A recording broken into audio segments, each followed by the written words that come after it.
So magandang umaga po mga kalingap, mga kasagap. Welcome po sa ating YouTube channel.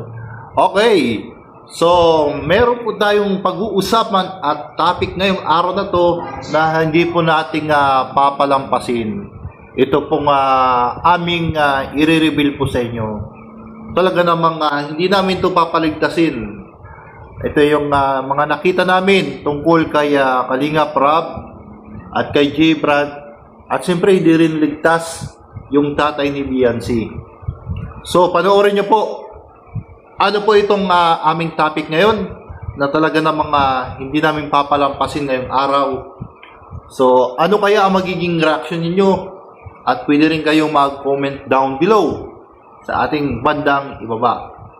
So, wag na natin papalampasin ang ating update muna. Siyempre, mag-update muna tayo yung mga pangyayari. Siyempre, may pakinabang naman po yung ating mensahe. At siyempre, kaya nga tayo tinawag na sagap para makasagap din tayo ng informasyon. So, ayon po dito sa Partido News Online, yan meron tayong source at ito po yung dapat pagtuunan natin para maging aware tayo. Ano po? So, panoorin niyo po mga kalingap. Bago tayo mag-proceed po kung ano po yung sasabihin po namin kay Kalingap Rob at kay J. Brad at kay tatay ni Biancy, kayo na po makakapaghusga kung sa mga ipapakita po namin mamaya. Ayan. So, unahin muna natin yung galing sa Partido News Online. Sabi daw ni Trump, binigyan ng 48 ang Iran na oras para buksan ng Strait of Hormuz. Ang Iran nakahanda na sa anumang banta. So, nagbigay ng babala po si President Donald Trump ng mahigit 2 araw. Ay, hindi mahigit. Sa loob ng 2 araw pala.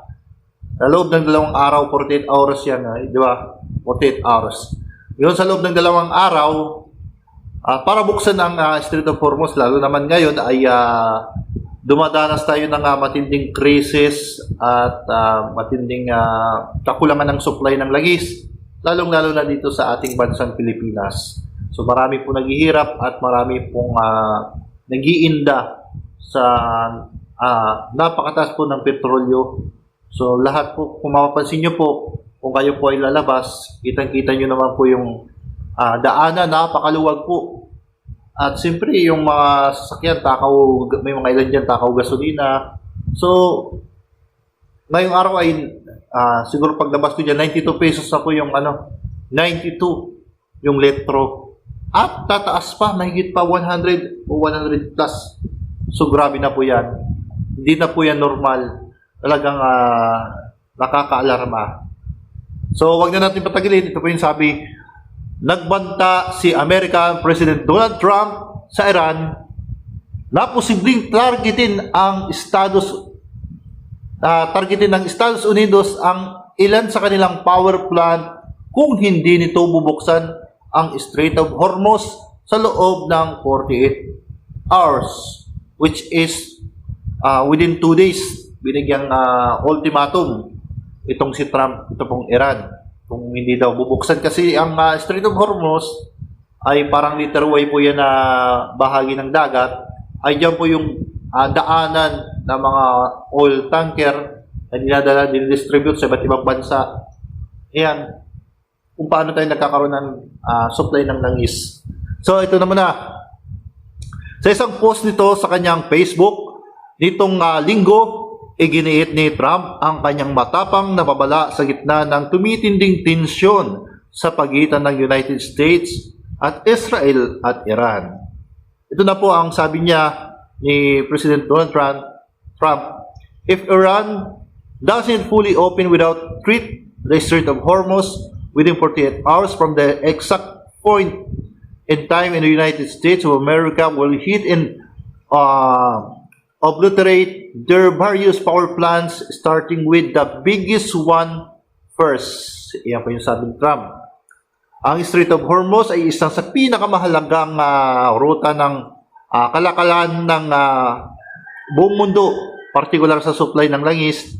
Inatayang halos 20% ng global oil supply ang dumadaan sa makitid na daanang ito na nag-uugnay sa Persian Gulf at Gulf of Oman. Dahil dito, anumang tensyon o pagsasara sa naturang Strait of ay maaaring magdulot ng pagtaas ng presyo ng langis at makakaapekto sa pandaigdigang ekonomiya. Tama naman po, makakaapekto po to sa pandaigdigang ekonomiya.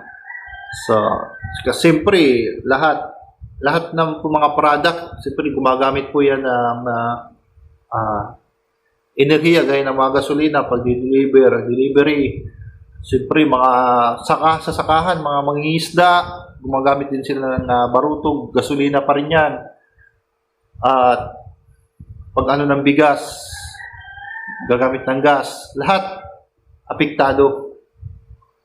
So, samantala, pinakalat naman ng Iran Revolutionary Guard Corporation o IRGC ang missiles, interceptor at mga militar nito sa kanlurang bahagi ng Iran upang paghandaan ang anumang hakbang na pagsakop sa nasabing bansa. So, para sa akin, siguro siguro mag-usap na lang, magpakumbabaan na lang po. Wag na po. Kasi para sa akin lang pero opinion ko lang, wala namang mangyayari pag puro away, puro digmaan. So, nagawa natin, nakapagganti tayo. Pero anong napala? Yan. So, siguro yan naman po. So, yan. At hindi na namin papatagalin. Ang ipapakita sa inyo, maging si Kalingap Rob ay hindi nakaligtas. Itong si Lods at si J. Brad at ang tatay ni Beyonce. Ano kaya ang ipapakita namin? Watch this. Yan. Ito na pong ating kinaantay. Yun. Siyempre, unahin mo muna natin si J. Brad. Siyempre, huwag natin palampasin yan. Ipapanood ko. Kaya, Los, lagyan na lang natin ng audio dyan. Ano masasabi mo kamukha ni J. Brad? Tignan ko. Siguro. Ano? Talagang siguro walang pinagkaiba. Pero naniniwala ka ba hindi to sa ating bansa? Hindi ba dito? Sa Indonesia. Indonesia. Oo. Kasi yung mga natin, rin naman na ikalahay din naman natin. Kalahin natin. Malaysia, Indonesia. Pares lang tayo na parang tropical area man na. Parang lang yung halimbawa tapos na sa trabaho, Indonesia. So ito naman sunod na larawan ng ating ipapakita mga kalingap. Yung okay. Ito yung lalaki, marahil hindi mo ito kilala pero ito daw ay kamukha ng tatay ni Beyonce. Ay, ano masabi mo? May pagkawig. Kaso mataba lang ito. Mataba. Pero sa mata, ano masasabi mo? Parehas Pati yung bigote. Yung mata. Kaso lang mataba lang parang talagang papa ni Beyonce. Ito. Mabait yung papa ni Beyonce. Yan, Lods. Ready ka na ba? Ipapakita ko. Alin? Ito, pinakalas. Di ba lahat ng pinakita ko, puro mga Indonesian? Hindi yung Pilipino, Naniniwala ka ba? Mayroon din si Kalingap Rob. Ay, grabe. Grabe, bro! Grabe, bro! Lods! Grabe, bro! Sige, bro! Sige, pakita natin. Kumakanta siya, Lods, pag Christmas. Ay, grabe, bro! Ano masasabi mo sa lookalike ni Kalingap Rob? Mukha talaga. Medyo mataba lang din. yung ilong sa Pero kanila. mas pugi pa siya. Mas pugi pa si Kalingap Rob. Ayan. Pero yung action niya sa pagkakanta, tingnan mo. Parang, tsaka yung pisngin niya medyo mataba itong kamukha. Pero pag naman siguro kamukha na yun. Kamukha na. Pati ilong, lahat. Parang si Kalingap Rob. Pati yung action niya pag kumakanta, pero may pagkahawig pa dyan yung ni Julian Santos. Si Ryan Agoncillo. May pagkahawig niya. So, ano masasabi mo dun sa... Si Ryan Rait. Ano masasabi mo dun sa... ipinakita nating mga videos dun na mga larawan na pagkakahawig yung tatlong yun. Galing pa mismo sa Indonesia, Ay, grabe talagang... Lahat naman tayo, kasi... mga isa lang halos ng pinanggaling natin. Oo. Mga, yung mga, natin tawag yung mga ninuno. Mga ninuno, Ita, yan. Yung mga nagdadayo sa Malaysia, Pilipinas. mga Indonesia. Yan. Parang isa lang yung wangis ng mukha, no? Oo, isa lang. Ako may pagkaano daw kasi yung sa akin, ano to, Thailand kayo. Thailand, oh. Umbak. Umbak. Bakit sumbak? Yun. Ayan. Di makalahin niyo. Siguro, may kamukha ka rin, Lods. Di ko naalala yung may Sa sa Indonesia. Indonesia. Oh. Di ko nahanap. Pag nahanap ko yun, papakita ko yun. Yung kamukha mo. Pinoy. Oo. So, yan po. Salamat po. So, napahanga natin nagulat si Kalampito sa mga pinakita natin. Kaya na po mag-usga. Kaya, comment down below, Comment down below. Pero hindi naman talaga perfect, pero sinasabi natin, iba yung kamukha sa perfect yung kamukha, di ba? Tama. Kumbaga kahawig lang, di ba? Kahawig lang pero hindi 100%. Yun talaga yung wangis ng mukha, di ba? Ano, Lods? Ayan. Ayan, ano si hindi makapaniwala si Kalampitos na ano ay may mga kamukha. Sabi ko, grabe bro! Yan, marami po kayo ay meron din po kayong kamukha na hindi nyo po nalalaman. So, ano po masasabi nyo po? Baka isipin nila, yun din, Hindi po, tunay po yan. Yan. Yan, maraming salamat. Thank you. God bless. Bye-bye.